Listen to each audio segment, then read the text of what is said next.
నమస్కారం. న్యాయ సేవ కార్యక్రమానికి స్వాగతం. ఇవాల్టి మన అంశం గృహహింస నిరోధక చట్టం న్యాయ సహాయం. గత వారం కూడా ఇదే అంశంపై మనం సలహాలు సూచనలు స్వీకరించాం.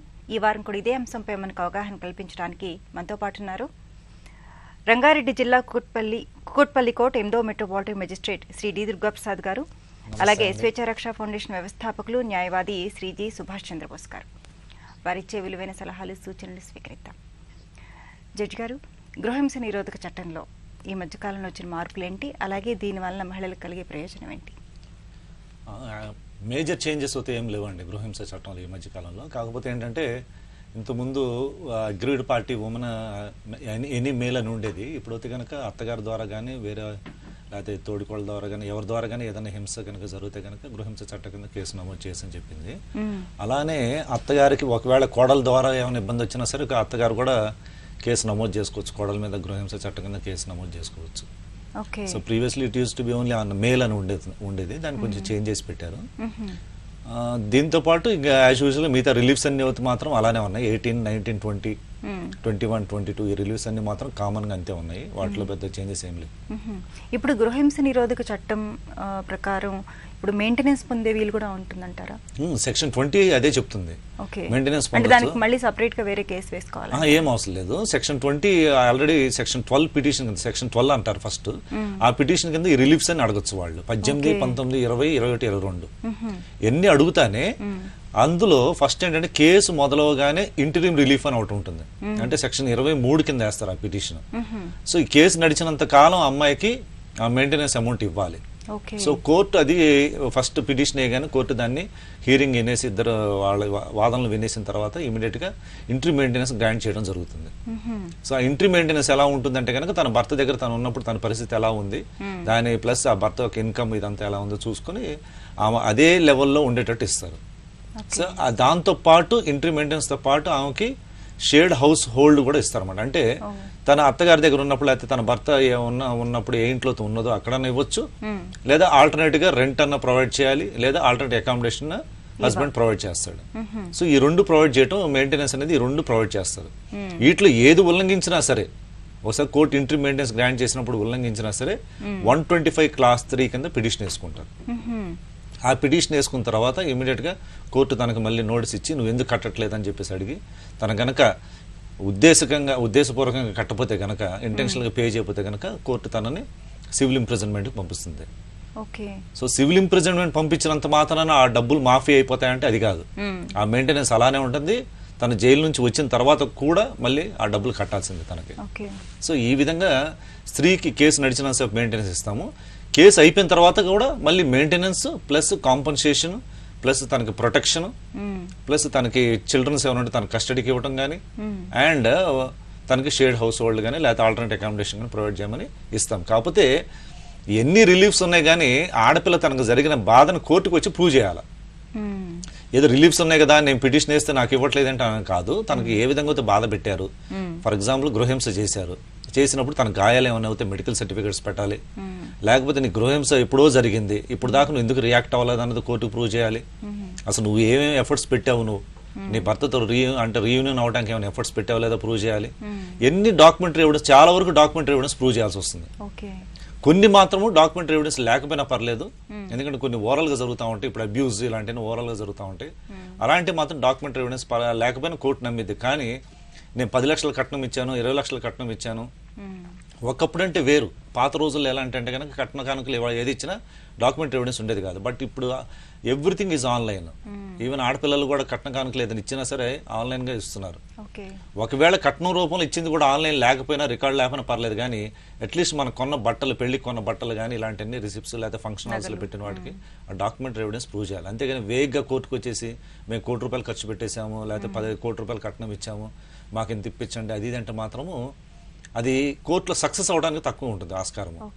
సో ఇది ఒక పాయింట్ పోతా ఉండే కానీ పాయింట్ సక్సెస్ అవ్వలేదు అనుకోండి కోర్టులో డౌరీ విషయాలు, మిగతా కూడా అలానే అవుతా ఉంటాయి. అప్పుడు ఆడపిల్లలు మళ్ళీ అప్పుడు మాకు న్యాయం జరగలేదని ఇబ్బంది పడేదానికన్నా నువ్వు ఏమైతే ఎలిగేషన్స్ పెడుతున్నావు వాటికి అట్లీస్ట్ 75% నువ్వు ప్రూవ్ చేయగలగాలి. డాక్యుమెంటరీ ఎవిడెన్స్ ప్రకారంగా ప్రూవ్ చేస్తే మిగతాది ఓరల్ ఎవిడెన్స్ ప్రకారం 25% ప్రూవ్ అయినా she'll get the reliefs. Call తీసుకుందాం అండి. ఒంగోలు నుంచి ఈశ్వరమ్మ గారు. హలో. హలో, నమస్తే అమ్మ, చెప్పండి. నమస్తే అండి. మేము నా బాబులు అదే నా కొడుకులు ఇద్దరు చూడటం లేదని ఇంతకు ముందు 2012లో పెట్టాం మేడం లోక్ అదాలత్లో. అది అవార్డు ప్రకటించారు. కానీ అంటే అప్పటి నుంచి ఎప్పటికో వాళ్ళు ఇష్టం వచ్చినప్పుడు ఇస్తున్నారు. వాళ్ళిద్దరూ గవర్నమెంట్ ఎంప్లాయీస్. ఓకే. కానీ ఈవెన్ ప్రతి నెల కోర్టుకు వెళ్లి తీసుకోవాలంటే వాళ్ళు ఒక్కొక్క నెల ఇస్తారు, తర్వాత మళ్ళీ 2-3 నెలల తర్వాత ఇస్తారు. ఈమెమో దాదాపు 73 ఆ ఏజ్ అండి నాకు. కానీ ప్రతి నెల అలా కోర్టు చుట్టూ తిరిగే కంటే గవర్నమెంట్ డైరెక్ట్ గా ఇలాగా అకౌంట్ లో వేసే వెసులుబాటు ఏమీ ఉండదండి. ఓకే. సుభాష్ చంద్రబోస్ గారు, మీకు ఆల్రెడీ లోక్ అదాలత్లో అవార్డు పాస్ అయింది కాబట్టి అవార్డు కాపీని తర్వాత వాళ్ళు డిస్ప్యూట్ చేసి మేము ఆ రోజు ఏదో తొందరపడి ఒప్పుకున్నాం, మేము వెళ్ళకపోతున్నాం, ఆ పరిస్థితి లేదు అని తప్పించుకోవడానికి వీల్లేదు. మీరు అవార్డు ఏదైతే ఉందో దాన్ని తీసుకొని ఆర్డీఓ దగ్గరికి వెళ్ళండి. ఎందుకంటే మీరు 75 years అంటున్నారు కాబట్టి సీనియర్ సిటిజన్స్ ప్రొటెక్షన్ యాక్ట్ కింద ఆర్డీఓ గారి దగ్గరికి వెళ్ళి ఆల్రెడీ నేను లోక్ అదాలత్లో అవార్డు అయిపోయింది, అవార్డు ప్రకారం వాళ్ళు ఇవ్వట్లేదు, వాళ్ళు నా స్టేట్మెంట్ బ్యాంక్ అకౌంట్ నెంబర్ ఇస్తున్నాను, దీంట్లో డిపాజిట్ అయ్యేటట్టుగా మీరు వాళ్ళని ఆర్డర్ చేయండి అని చెప్పి మీరు దరఖాస్తు పెట్టుకోవడానికి అవకాశం ఉంది. ఆర్డీఓ గారి దగ్గర మీరు న్యాయవాదిని పెట్టుకోవడానికి కానీ ఇట్లాంటి అవసరం మీకు లేదు. కేవలం తెల్ల పేపర్ మీద మీకు ఇంతకు ముందు ఏదైతే లోక్ అదాలత్లో పాస్ అయిన అవార్డు ఉందో ఆ కాపీని, ఒక జిరాక్స్ కాపీని జత చేస్తూ ఒక వైట్ పేపర్ మీద మీరు దరఖాస్తు పెట్టినట్టయితే మీ కొడుకులను పిలిపిస్తారు ఆర్డీఓ గారు. ఎందుకంటే ఆర్డీఓకి ఈ సీనియర్ సిటిజన్ యాక్ట్ ప్రకారం ట్రిబ్యునల్ పవర్స్ ఉన్నాయి, కోర్టు పవర్స్ ఉన్నాయి. వాళ్ళని పిలిపించేసి మీ అమ్మగారికి మీరు లోక్ అదాలత్లో ఒప్పుకున్నారు కాబట్టి సుప్రీం కోర్టులో కూడా మీరు ఈ ఏదో తొందరపాటులో జరిగిందని సుప్రీంకోర్టులో కూడా మీరు తప్పించుకోవడానికి లేదు. అంత పర్ఫెక్ట్ ఆర్డర్ అన్నట్టు లోక్ అదాలత్ అవార్డు అనేది. దాని ప్రకారంగా వాళ్ళకి నచ్చజెప్పి ఎవ్రీ మంత్ మీ తల్లిగారిని ఇబ్బంది పెట్టకుండా ఈవిడ అకౌంట్ లో ఇంత అమౌంట్ జమ చేయండి అని చెప్పేసి వాళ్ళు అకౌంట్ నెంబర్ను దానికి ఇచ్చినట్టుగా వాళ్ళు కౌన్సిలింగ్ ఇస్తారు. ఆ కౌన్సిలింగ్ ప్రకారం తప్పకుండా వాళ్ళు దాంట్లో డిపాజిట్ చేయాల్సి వస్తుంది. డిపాజిట్ అప్పుడు కూడా మీకు డిపాజిట్ చేయకపోతే ఆర్డీఓ గారు వాళ్ళకు ఏ రకంగా అయితే కోర్టుకు ఉండే పవర్స్ ఉంటే దాని ప్రకారం వాళ్ళకి అగైనెస్ట్ ఆర్డర్స్ పాస్ చేస్తారు, మీకు న్యాయం జరుగుతుంది. తర్వాత సార్ అంటే ఇంతకు ముందు 2000 ఇచ్చేవాళ్ళు, కానీ ఇప్పుడు వాళ్ళ శాలరీస్ ప్రకారం అంటే అంత సరిపోవటం లేదు ఇప్పుడున్నటువంటి పరిస్థితులకు తగ్గట్టుగా. మీరేం చేయడం అంటే ఫ్యామిలీ కోర్టు ఉంటుంది, ఆ ఫ్యామిలీ కోర్టులో మళ్ళీ ఎన్హాన్స్మెంట్ వేయించాం సార్. అది ఇంతవరకు బెంచ్ మీదకి అంటే జడ్జి ఇంతవరకు దాన్ని స్వీకరించలేదు. లేదమ్మా, లోక్ అదాలత్ అవార్డు పాస్ అయింది కదా, మీరు ఒకసారి బెంచ్ కు పెట్టుకున్న తర్వాత 75 years అంటున్నారు కాబట్టి మీ ఫ్యాక్ట్స్ చెప్పుకొని ఆల్రెడీ అవార్డు పాస్ అయింది కాబట్టి వాళ్ళకి ఇంత పెద్ద మొత్తంలో వస్తుంది. ఫ్యామిలీ కోర్టులో కూడా జడ్జి గారు ఇట్లాంటి వ్యవహారాల్లో ఎవిడెన్స్ అంతా చూడాలని ఏం లేదండి, ఒకసారి పిలిచి పర్సనల్ కౌన్సిలింగ్ చేయండి సార్, 2,000 ఇస్తున్నా నాకు సరిపోవట్లేదు, వాళ్ళకి పెద్ద మొత్తంలో శాలరీస్ పెరిగాయి, నా ఆరోగ్య పరిస్థితి ఇట్లా ఉందంటే తప్పకుండా కౌన్సిలింగ్ ద్వారా కొంత అమౌంట్ ను ఫైనల్ చేపించి ఫ్యామిలీ కోర్టు నుండి కూడా మళ్ళీ మీడియేషన్ పంపించడానికి అవకాశం ఉంటుంది. అంటే ఇప్పుడు ఎన్హాన్స్మెంట్ పెట్టి కూడా 2 years అయిందండి. ఓకే, మీకు లాయర్ ఉన్నారా లేకపోతే ఎట్లమ్మా? ఉన్నారండి, లాయర్ గారు ఉన్నారు. అంటే ఆ జడ్జి గారు ఇంతవరకు తీసుకోవటం లేదు, అసలు పక్కన పడేస్తున్నారు అని అంటున్నారు. లేదమ్మా, అట్లా ఏముండదు, జడ్జి గారు పక్కన పడేయడం ఉండదు. మీరు వ్యక్తిగతంగా మీరు ఒకసారి మీరు ఎవరైనా మీకు అసిస్టెంట్స్ ఒకరిని తీసుకొని వెళ్ళి మీరు డైరెక్ట్ గా జడ్జి గారితో బెంచ్ కి కేసు వచ్చినప్పుడు మీరు డైరెక్ట్ మాట్లాడండి, సరే ఇది నా వయసు పరిస్థితి ఇది అంటే తప్పకుండా కోర్టు కన్సిడర్ చేస్తుందమ్మా, మీరు అటెండ్ కండి, ఒక్కసారి అటెండ్ కండి. అటెండ్ అవుతూనే ఉన్నామండి, కానీ జడ్జి గారు ఏమీ చెయ్యటం లేదు. పక్కన ఒకళ్ళు డబ్బులు ఇవ్వకపోయినా కూడా ఆ తర్వాత మళ్ళీ నెలకి వాయిదా వేస్తున్నారు, వెంటనే ఇవ్వటం లేదు. లేదమ్మా, న్యాయం జరుగుతుంది. మీరు ఇంతవరకు జరిగిందంటే అతనికి మీ కొడుకులకు నోటీస్ ముట్టిందా? నోటీస్ వెళ్ళిందండి. వచ్చిందా? వాళ్ళు కోర్టుకు రావడం జరిగిందా? వాళ్ళు రెగ్యులర్ ఎప్పుడు రారు, ఎప్పుడో ఒకసారి వాళ్ళు ఒకసారి కోర్టుకు రావడం అయితే జరిగింది కదా, వాళ్ళ ప్రజెన్స్ తో అవసరం లేదు, మీరు ఉంటే చాలు. ఈసారి అయినా సరే సరే ఇంకా నేను 75+ కాబట్టి మీరు ఏదైనా న్యాయం చేయండి అని మీరు మీ ఆవేదన ఏముందో చెప్పుకోండి, తప్పకుండా మీకు న్యాయం జరుగుతుంది. పిలిచినప్పుడు మీరు నిలబడి పక్కకు పెట్టించుకోండి, కేసు పక్కకు పెట్టించుకొని మీతో వ్యక్తిగతంగా మాట్లాడాలని సార్ అని చెప్పేసి మీరు రిక్వెస్ట్ చేసుకోండి. వర్క్ రష్ అనేది మీ విషయంలో మాత్రం ఏముండదమ్మా, తప్పకుండా న్యాయం జరుగుతుంది. 1-2 వాయిదాలు కొంచెం పేషెన్స్ గా మీరు జడ్జి గారికి చెప్పుకోండి, తప్పకుండా న్యాయం జరుగుతుంది. మరి కాల్ తీసుకుందాం అండి, కరీంనగర్ నుంచి పవిత్ర గారు. Hello. Hello, good morning madam. Good morning అండి, చెప్పండి. నాకు మ్యారేజ్ 8 years అవుతుందండి. ఓకే. మా ఆయన గవర్నమెంట్ టీచర్, నాకు 7 years పాప ఉంది. అంటే 4 years నుండి మేమిద్దరం దూరంగా ఉంటున్నాము. అమ్మ వాళ్ళ ఇంట్లో ఉంటున్నాము. నా ఖర్చులన్నీ మీ కాలు భరిస్తుంది. 1 year బ్యాక్ టీచర్ వేశాను. కలిసి ఉండాలని నేను ఆర్టీఆర్కి వచ్చేసాను. మీ వాయిస్ క్లారిటీ లేదమ్మా. మీరు ఇప్పుడు విడిగా ఉంటున్నారని చెప్పారు కదా, అంటే ఏ కారణంతో ఉంటున్నారు? అంటే చిన్న గొడవలు పెద్దగా అయిపోయి ఇద్దరం వేడిగా ఉంటున్నాము. నాకు తనతో కలిసి ఉండాలని ఆర్టీఆర్ కూడా వేశాను. కానీ నేను కోర్టుకి అటెండ్ అవుతున్నాను ఎవ్రీ మంత్, కానీ తను మాత్రం రావట్లేదు. ఇప్పటి వరకు ఒక్కసారి అటెండ్ కాదు. ఇప్పటి వరకు ఒక్కసారి కూడా అటెండ్ అవ్వలేదు. ఒకసారి కూడా అటెండ్ అవ్వలేదు. అటెండెన్స్ వస్తుందా? ఈ ఆర్టీఆర్ వేస్తుంది కదా, కలిసి ఉండే ఛాన్స్ ఉందా? నాకు తనతో కలిసి ఉండాలని ఉంది. నేనేం చేయాలి? ఓకే జడ్జి గారు, ఇప్పుడు ఆర్సీఆర్ వేసినప్పుడు నోటీస్ సర్వ్ అయిందమ్మా తనకి? నోటీసు రిటర్న్ పంపిస్తున్నారంట. రిటర్న్ పంపిస్తున్నారా? అంటే ఉండి కూడా రిటర్న్ పంపిస్తున్నా దాని అర్థం అంతేనా? స్కూల్ కి పంపించాము, ఇంటి అడ్రస్ లేదు. స్కూల్ కి పంపించాము కూడా లేదు. రైట్. ఆర్సీఆర్ కనుక రెస్పాండ్ కాకపోతే కనుక మీరు ఒక పని చేయండి. మీకు జిల్లాలో న్యాయ సేవాధికార సంస్థ ఉంటుంది, అక్కడికి వెళ్ళి మీరు ప్రీ లిటిగేషన్ కేసు ఒకటి వేయండి ఫస్ట్. ఇక్కడికి కూడా వెళ్ళాము. వేసారా? పిఎల్సీ వేసారా? వెళ్ళాను, వేసాము, కౌన్సిలింగ్ ఇచ్చారు 2 times. పిఎల్సీకి రెస్పాండ్ అవ్వట్లేదా? అయినా కూడా రెస్పాండ్ అవ్వట్లేదు. అందుకని కోర్టులో వేసాను అనమాట. డీవీసీ ఆర్సీఆర్ వేసాను, కానీ తను కోర్టుకు రావట్లేదు, నోటీసులు అవ్వట్లేదు. డీవీసీ వేసారా మీరు? వేసాను. డీవీసీలో నోటీస్ సర్వ్ అయిందా? డీవీసీలో అయింది, కానీ ఆర్సీఆర్ మాత్రం కావట్లేదు. ఇప్పుడు డీవీసీలో సర్వ్ అయినప్పుడు కోర్టుకు వస్తుంటాడు కదా డీవీసీలో? ఫస్ట్ టైం ఒకటి వచ్చాడు, మళ్ళీ తర్వాత రావట్లేదు, అటెండ్ కావట్లేదు. నేను మాత్రం వెళ్తున్నాను. ఇప్పుడు డీవీసీలో మరి కోర్టుకు వచ్చినప్పుడు కౌన్సిలింగ్ అడిగారా అప్పుడు జడ్జి గారిని? లేదు, పిలవలేదు, అసలు రాలేదు, పిలవలేదు. ఇప్పుడు నెక్స్ట్ టైం కనుక తను వచ్చినప్పుడు మీరు చేయాల్సిన ఫస్ట్ పని ఏంటంటే కనుక అక్కడ ఉన్న జడ్జి గారికి మీరు రిప్రజెంట్ చేయండి, నాకు కౌన్సిలింగ్ కావాలి, I want to stay with my husband అని చెప్పి చెప్పండి ఫస్ట్. మీరు ఆ రిప్రజెంటేషన్ చేయగానే జడ్జి గారు వెంటనే లీగల్ కౌన్సిలర్స్ ఉంటారు, వాళ్ళని పిలిపించి కౌన్సిలింగ్ పంపిస్తాడు. సో కౌన్సిలింగ్ పంపించినప్పుడు ఏమ్మా చెప్పండి. మెయింటెనెన్స్ వస్తుందా నాకు? మీకు డీవీసీలో సెక్షన్ 20 కింద మెయింటెనెన్స్ వస్తుంది. మీకు మీ పాపకి ఇద్దరికి వస్తామ్మా. షేర్డ్ హౌస్ కూడా ఏమంటారు? షేర్డ్ హౌస్ కూడా షేర్డ్ హౌస్ కూడా వస్తుంది, మీకు మెయింటెనెన్స్ వస్తుంది. You will get the custody of your child. మీ చైల్డ్ మీ కస్టడీకి వస్తుంది. సో మీ ప్రొటెక్షన్ కూడా వస్తుంది, ఏమైనా వేరే విధంగా ఇబ్బంది ఉన్నా ప్రొటెక్షన్ వస్తుంది. And finally after trial you will get compensation also. So మీకు first you do one thing, మీరు జడ్జి గారికి రిప్రజెంట్ చేయండి, కౌన్సిలింగ్ అని చెప్పి చూడండి. కౌన్సిలింగ్లో రీయూనియన్ అవుతే కనుక వెల్ అండ్ గుడ్, లేదంటే కనుక మీరు కేసు ప్రొసీడ్ అవ్వచ్చు. తన కోర్టుకు వస్తాడు కాబట్టి ఇంట్రీ మెయింటెనెన్స్ గ్రాంట్ చేస్తారు ఫస్ట్.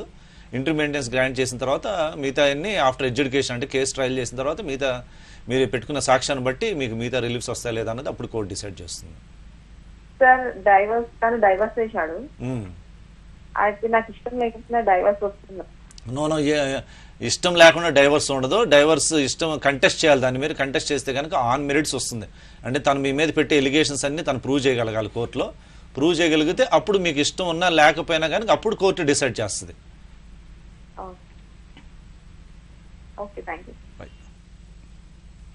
మరో కాల్ తీసుకుందాం అండి, వైజాగ్ నుంచి. హలో. హలో, నమస్తే మేడం గారు. నమస్తే అండి, చెప్పండి. నేను విశాఖపట్నం జిల్లా నర్సీపట్నం నుంచి మాట్లాడుతున్నాను మేడం గారు. ఓకే. అంటే మా అక్కగారి ప్రాబ్లం గురించి చెప్పడానికండి. ఓకే. మా అక్కగారి పేరు రావి లక్ష్మి అండి. అయితే మా అక్కగారి భర్త 12 సంవత్సరాల క్రితం చనిపోయారండి. మా అక్కగారికి 2 ఆడపిల్లలు, 1 బాబునండి. 3 మీదిరేవి మేడం. ఓకే. మా అక్కగారు వాళ్ళ అత్తగారు ఏం చేశారంటే, మా అక్కగారు ఉండే ఇంట్లోని, అంటే జాయింట్ ఫ్యామిలీ మేడం, ఒకే ఇంట్లో ఉంటున్నారు అందరూను. మా అత్తగారు మా అక్క వాళ్ళకి తెలియకుండా ఇల్లు అమ్మేశారు మేడం. వాళ్ళున్న ఇంటిని అమ్మేశారండి. అమ్మితే మా అక్క వాళ్ళు Narsipatnam junior civil judge court నుంచి ఇండిక్షన్ వారెంట్ తెచ్చుకున్నారు మేడం. ఇల్లు అమ్మడానికి కుదరదు, మా భర్త చనిపోయారు, నా కట్నం డబ్బులు వగైరాలు ఇంటి మీద పెట్టారని. అంటే మా అక్కగారికి అరెకరం ల్యాండ్ ఇచ్చాం మేడం, 1/2 ఎకర్ ల్యాండ్ ఇస్తే ఆ భూమి డబ్బులు అమ్మేసి ఇల్లు కట్టారు మేడం. ఓకే. ఇల్లు కట్టిన తర్వాత మా బావగారు చనిపోయారండి. ఇంకా వెనకాల ఎవరో అంటే మగదిక్కు లేరు కదా అన్న ఉద్దేశంతో మా అక్క వాళ్ళ అత్తగారు వేరే వాళ్ళకి అదే వార్డులో ఉన్న వాళ్ళకి అంటే అదే వీధిలో ఉన్న వాళ్ళకి ఇల్లు అమ్మేసి వైజాగ్ విశాఖపట్నం వెళ్ళిపోయారండి నర్సీపట్నం నుంచి. ఈ కొనుక్కున్న వ్యక్తి మనిషిని తీసుకొచ్చి దౌర్జన్యంగా ఈ పిల్లల్ని వీళ్ళని కూడా కొట్టడం జరిగిందండి. మొన్న రిపబ్లిక్ డే 26వ రోజుని 20 మంది గోండాలను పెట్టి దీని మీద ఎలాగా మరి ప్రొసీడ్ అవ్వమంటారు మేడం? ఇండిక్షన్ వారెంట్ ఉండగలిగి కోర్టు వారు ఇండిక్షన్ వారెంట్ ఇచ్చారు, కానీ మెయింటెనెన్స్ కట్ట ఏమీ ఇవ్వలేదండి. టైలరింగ్ చేసుకుంటూ బతుకుతుందండి మా అక్క. మరి ఇంకా గృహహింసం కింద ఎంత ఇబ్బంది పడుతున్నారంటే వాళ్ళ మీద ఏ విధంగా యాక్షన్ తీసుకోమంటారండి? ఎటువంటి మెయింటెనెన్స్ ఇవ్వలేదు, ఇల్లు అమ్మేశారు, ఇల్లు ఖాళీ చేయించమంటున్నారు. మేము కోర్టును ఆశ్రయించాం, కోర్టు మాకు ఇండిక్షన్ వారెంట్ ఇచ్చింది, మేము ఇల్లు ఖాళీ చేయం, మాకు ఇచ్చిన కట్నం డబ్బులు వగైరాలు అన్ని ఇంటి మీద పెట్టుకున్నాను, నాకు భర్త లేడు, నాకు 3 పిల్లలు, మరి నేను రోడ్డుని పడిపోవాలని ఆశ్రయించాలి, ఏం చేయాలని అన్నా సరే కొంచెం గోండాలతో ఇలా దౌర్జన్యం చేయించడానికి మా అక్క వాళ్ళ అత్తగారు ఇల్లు కొన్న వ్యక్తి అందరూ కలిపి అటాక్ చేశారు మేడం మొన్న రిపబ్లిక్ డే 26వ రోజుని. అది న్యూస్ పేపర్ లో వచ్చింది, టీవీ ఛానల్స్ లో వచ్చింది, మొత్తం అంతా పబ్లిక్ పరంగా వచ్చింది మేడం. విషయం అందరికీ తెలిసిందండి. అక్కడ ఉన్న పబ్లిక్ అందరూ సపోర్ట్ చేశారు మేడం మా అక్క వాళ్ళకి. చేసినా ఇప్పుడు పోలీసు వారు గాని ఎవరు గాని ఎంత ఇల్లీగల్ ఇష్యూస్ జరుగుతున్నా ఎటువంటి యాక్షన్ తీసుకోవట్లేదు మేడం. దీనికి ఏం చేయమంటారో కొంచెం సలహా ఇవ్వండి మేడం. ఇప్పుడు మీకు కనుక వాళ్ళు వచ్చి కొట్టారు, అందరి ముందే కొట్టారని చెప్తే కనుక ఇమీడియట్ మీరు పోలీస్ స్టేషన్కి వెళ్ళి కంప్లైంట్ చేయాల్సింది first thing. So criminal case launch చేసేవాళ్ళు కంప్లైంట్ చేశాం సార్. కంప్లైంట్ చేస్తే అక్కడ ఉన్న టౌన్ పోలీసు వారు కూడా కేసులు ఎలా పెట్టారంటే పిట్టి కేసుల కింద పెట్టారు సార్. అంటే గాయాలైనా రక్త గాయాలు ఏమైనా అయినాయి? అప్పుడు గాయాలు అవి సార్ విశాఖ కేజీహెచ్ లో కూడా ట్రీట్మెంట్ పొందిన రిసిప్ట్లు ఉన్నాయి, జెరాక్స్లు ఉన్నాయి, అది ఈ జెరాక్స్లు ఉన్నాయి, ఎక్స్రేస్ ఉన్నాయి, అన్ని ఉన్నాయి సార్. అయినా పోలీసు వారు ఏమీ జరగలేనట్టు కేసు మేము ఇచ్చిన రిపోర్ట్ మార్చేసి పోలీసు వారు వేరే రిపోర్ట్ పెట్టేశారు సార్. మా అక్క సంతకం కూడా వేరే విధంగా పెట్టేశారండి. మరి అక్కడ ఏం జరుగుతుంది అన్నది అంటే న్యాయం అంటే జరగలేదు సార్. అంత పబ్లిక్ అంతా తెలుసండి, మీడియాలో వచ్చింది సార్, మహా న్యూస్, TV5, టీవీ అన్ని ఛానల్స్ లోనే వచ్చేది సార్, పేపర్ మీడియాలో వచ్చింది సార్. మేము ఏఎస్పీ గారిని ఆశ్రయించామండి. ఏఎస్పీ గారిని ఆశ్రయించి ఏఎస్పీ గారు అయితే మాత్రం పోలీసు బందోబస్తుని ఏర్పాటు చేసి 144 సెక్షన్ ప్రొవైడ్ చేశారు సార్. కానీ ఏ రోజుకైనా చంపుతాము, 3 పిల్లలని మీ అత్త చంపమంది, మేము చంపుతామని కొన్న వ్యక్తి బెదిరిస్తున్నాడు సార్. అంటే చంపేసి ఇల్లు హ్యాండ్ ఓవర్ చేసుకుంటారంట సార్. అంటే వీళ్ళకి మెయింటెనెన్స్ కానీ ఏమి ఇవ్వకుండా చంపేసి ఇల్లు హ్యాండ్ ఓవర్ చేసుకుని వీళ్ళకి బయటికి ఇచ్చేస్తారంట సార్. ఆల్రెడీ అటాక్ చేశారు సార్. అదే. సో ఇక్కడ 3-4 క్వశ్చన్స్ అరైజ్ చేశారు మీరు. ఫస్ట్ క్వశ్చన్ ఏంటంటే కనుక ఇంజక్షన్ ఆర్డర్ ఉన్నప్పుడు తను మిమ్మల్ని వెకేట్ చేయించేసి చేసిందని చెప్పేసి ఇంజక్షన్ ఆర్డర్ కోర్టు ఇచ్చినప్పుడు కనుక తను ఒకవేళ దాన్ని వైలేట్ చేస్తే మళ్ళీ మీరు కోర్టుకి వెళ్ళి మీ ఆర్డర్ని కంటెంప్ట్ చేశారు, వాళ్ళు పాటించట్లేదని చెప్పేసి చెప్తే court will give police protection to you. అంటే సివిల్ కోర్టు ద్వారా మీరు పోలీస్ ప్రొటెక్షన్ తీసుకోవచ్చు, నెంబర్ 1. నెంబర్ 2, పోలీసు వారు కనుక మిమ్మల్ని కొట్టినప్పుడు దాన్ని పెట్టి కేసు కింద రిజిస్టర్ చేసి రక్త గాయాలు ఉన్నా సరే పెట్టి కేసు కింద కనుక రిజిస్టర్ చేస్తే కనుక మీరు దాన్ని పోలీసు వాళ్ళు పెట్టిన రిపోర్ట్ పక్కన పెట్టేసి you can come directly to the court. కోర్టుకి మీరు డైరెక్ట్గా వచ్చి ఒక ప్రైవేట్ కేసు పెట్టుకోవచ్చు. మాకు ఈ గాయాలు అయినా సరే పోలీసు వాళ్ళు తప్పుడు రిపోర్ట్ రాశారు, రిపోర్ట్ మార్చేసి రాశారని మీరు ఒక వకీల్ ద్వారా పెట్టుకొని చేసుకోవచ్చు. నెంబర్ 3, వకీల్ ద్వారా పెట్టుకున్న స్తోమత మీకు లేకపోతే కనుక మీరు ఆటోమేటిక్గా ఒక మా న్యాయ సేవా అధికార సంస్థకి వెళ్తే కనుక మీకు ఉచిత న్యాయవాదిని కూడా ఇస్తారు అక్కడ. అది. నెంబర్ 4, మీరు డీవీసీ కేసు కింద మీరు మెయింటెనెన్స్ అడుగుతున్నారు. ఒకవేళ డీవీసీ కేసులో సమస్య కనుక సర్వే వాళ్ళు కనుక కోర్టుకు వస్తే కనుక కోర్టు ఆన్ మెరిట్స్ మీద మీకు మెయింటెనెన్స్ ఇస్తుంది మీ అక్కగారికి. ఒకవేళ మెయింటెనెన్స్ కనుక వాళ్ళు ఇచ్చిన తర్వాత కూడా దాన్ని కూడా పాటించకపోతే కనుక కోర్టు వాళ్ళని సీరియస్ యాక్షన్ తీసుకుని వాళ్ళని సివిల్ ఇంప్రిజన్మెంట్ పంపించడానికి ఆస్కారం ఉంటుంది. సో ఈ విధంగా మీరు లాని ఫాలో అవుతే కనుక మీకు న్యాయం జరుగుతుంది. మరో కాల్ తీసుకుందాం అండి. హైదరాబాద్ నుంచి శివకుమార్ గారు. శివకుమారి. ఓకే శివకుమార్ గారు చెప్పండి. నమస్కారం అండి. నమస్తే అండి, చెప్పండి. నాకు 2007 లో మ్యారేజ్ అయింది. ఓకే. అప్పటి నుంచి అంటే అప్పుడు మా హస్బెండ్ కి 20,000 అని చెప్పి మ్యారేజ్ చేశారు.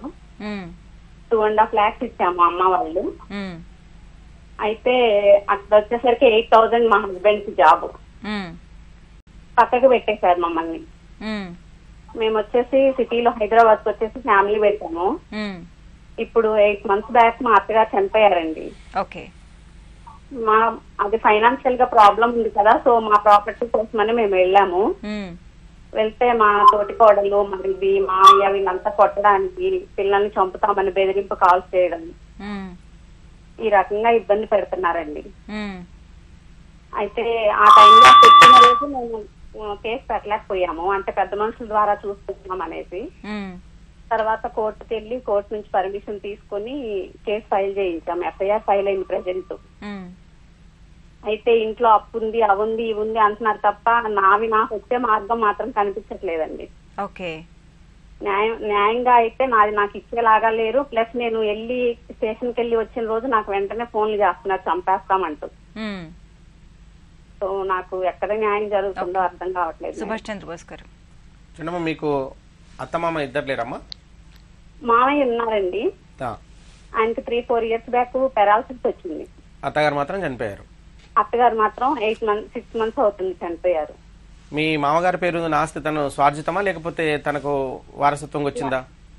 స్వార్జితం కాదండి, వాళ్ళ అన్నదమ్ములది. ఈయన కొంచెం చీటింగ్ చేసి ఈయన పేరు మీద మార్చుకున్నారు వాళ్ళది కూడా. ఓకే, వాళ్ళ అన్నదమ్ములను తప్పిస్తే ఈయనకు అంటే వీళ్ళ నాన్న నుంచి తాతల నుంచి వచ్చింది కాదు? అదే తాతల నుంచి వచ్చింది, వాళ్ళు షేరింగ్ అదే పంచుకుంటారు కదండి. ఓకే అమ్మా, మీకు భాగ పరిష్కారంలో ఏమన్నా మీకు దాంట్లో మీ మామగారి సంబంధించిన అంటే ఆయన అన్నదమ్ములు ఎవరైనా మోసం చేసి రాసుకున్నారు, భాగ పరిష్కారం ప్రకారం మీకు కరెక్ట్ చట్ట ప్రకారం రాలేదంటే మీరు పార్టీషన్ కింద సివిల్ సూట్ దావా వేసుకోవచ్చు. మీ భర్త గారితోటి మా తాతగారి ఆస్తి ఇంత ఉంది, మా నాన్నగారికి రాలేదు, మాకు వచ్చే భాగ పరిష్కారం చేయండి అని చెప్పి మీరు భాగ పరిష్కారం కింద వేసుకోవడానికి అవకాశం ఉంది. మీకు అంతకంటే ముందు కావాలి అంటే ఇంతకుముందు జడ్జి గారు చెప్పినట్టుగా మీరు న్యాయ సేవాధికార సంస్థ డిఎల్ఎస్ఏకి జిల్లా కోర్టు కేంద్రంలో ఉంటుంది, అక్కడ మీరు వెళ్ళినట్టయితే మీరు ఒక పిఎల్సీ అనే దరఖాస్తు పెట్టుకుంటే వాళ్ళని పిలిచి మాట్లాడడానికి అవకాశం ఉంటుంది. మీ భూములు ఇంత ఉన్నాయి, మరి ఎవరి వాటా ఎంత వచ్చింది, ఎవరి వాటా ఎంత రాలేదు, కోర్టు ప్రకారం వెళ్తే ఇట్లా ఉంటుంది కాబట్టి కోర్టుకు వెళ్ళి ఎక్కువ ఖర్చు కాలాపన అయ్యేదానికంటే మీరు ఇక్కడ ఏమైనా సెటిల్ చేసుకుంటారని అడగడానికి అవకాశం ఉంటుంది. ఒక్క విషయం సార్, అయితే అత్తగారు చనిపోవటానికి ముందు వీళ్ళందరూ అంటే మా మరుదులందరూ రాసేసుకున్నారు మా షేరింగ్ కూడా. అలాగా రాసుకోవడం కాదమ్మా, మీరు ఎవరికి తోసినట్టుగా వాళ్ళు రాసుకోవడం. భాగ పరిష్కారం అంటే చట్ట ప్రకారం విభజన జరుగుతుంది. చట్ట ప్రకారం జరిగే విభజనను కాదని ఎవరికి వాళ్ళు బెదిరించో లేకపోతే వీళ్ళు ఏం మాట్లాడలేరు, వీళ్ళకి సపోర్ట్ లేదని వీళ్ళను పక్కన పెట్టేసి ఎవరికి వాళ్ళు ఎక్కువ వాట రాసుకోవడం అంటూ జరగదు. ఒకవేళ జరిగితే కూడా అది చెల్లదు. వారసత్వంగా వచ్చిన ఆస్తులు అట్లాంటివి ఏమైనా ఉంటే మాత్రం కోర్టు ప్రకారం భాగ పరిష్కారం సమానంగా జరగవలసిందే. దాని ప్రకారం మీరు కోర్టును చట్టాన్ని ఆశ్రయించడానికి అవకాశం ఉంది. Okay sir, thank you sir. Okay, మరి కాల్ తీసుకుందాం అండి. కాకినాడ నుంచి తులసి గారు. హలో. హలో, నమస్తే అండి, నా పేరు తులసి. ఓకే, నమస్తే అండి, చెప్పండి. అది మా సిస్టర్కి మ్యారేజ్ అయ్యేసి 2 బాబులు పుట్టారండి. తులసి గారు కొంచెం గట్టిగా మాట్లాడండి. హలో, చెప్పండి. మా చెల్లికి